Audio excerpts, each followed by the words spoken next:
Alors William Delannoy, merci de nous recevoir chez vous au milieu de plein cœur de Saint-Ouen-sur-Seine. Commencez, parlons un peu de Saint-Ouen. Ouais. Que représente cette ville pour vous?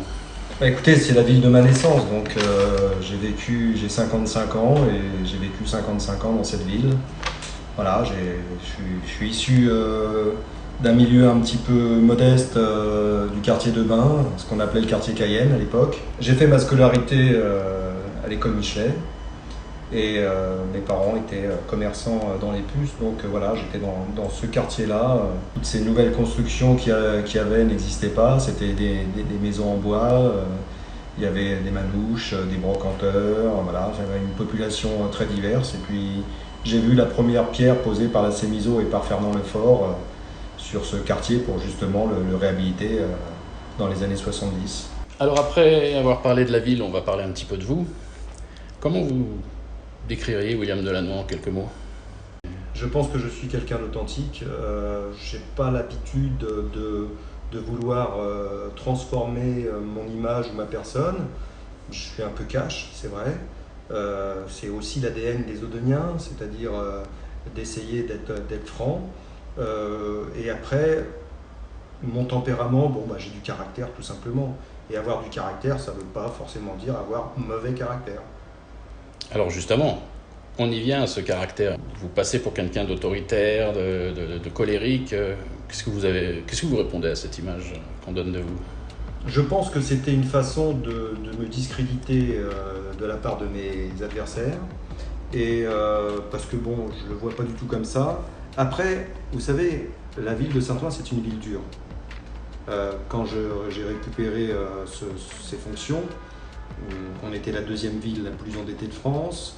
Il y a des trafics de stupéfiants sur l'ensemble de notre ville. Il faut un peu avoir du caractère aussi pour tenir ce genre de collectivité. Et puis vous avez une pression constante. Alors effectivement, la pression, ça peut parfois rendre stupide ou colérique parce que je suis un garçon exigeant. Je demande à mes collaborateurs et au personnel de la ville, que je tiens d'ailleurs à remercier parce que pendant ces 6 ans, j'ai vu tous les efforts qu'ils avaient pu faire pour justement tirer cette ville vers le haut. Et ils ont compris que ma démarche, c'était plutôt une exigence qualitative au service des Audegnats et j'aime le travail bien fait, tout simplement. Un autre point où vous êtes encore une fois décrié, c'est votre look. On dit que parfois vous arborez des looks un petit peu pas forcément adaptés à la fonction, des t-shirts, Encore une fois, qu'est-ce que vous répondez à ça? J'ai un passé de pucier, c'était mon activité professionnelle, donc effectivement j'aime ces vêtements américains, vintage, avec des looks un petit peu old school.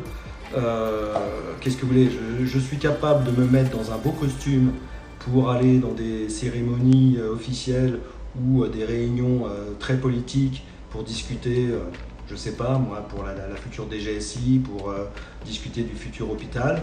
Et c'est vrai que je me permets de temps en temps de redevenir un peu moi-même et d'enlever mon bleu de travail qui est le costume du politique pour plutôt retrouver ma personnalité et ce que j'aime. Quelles sont vos passions dans le privé? Vous avez des passions comme ça qui... Écoutez, j'avais beaucoup de passions. Quand on devient maire, on en a moins parce qu'on a beaucoup moins de temps. Je faisais du sport, j'ai plus vraiment le temps de faire du sport. J'aime chiner, ça, quand on vient des puces, on aime de temps en temps faire des brocantes, se détendre, trouver des objets. Bon, je suis un passionné de machines à soude, de flippers, de choses un petit peu... une ambiance particulière.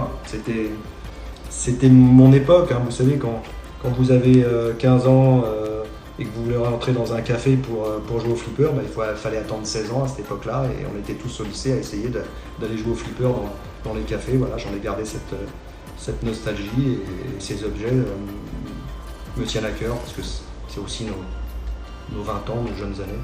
Je suis aussi amateur de moto.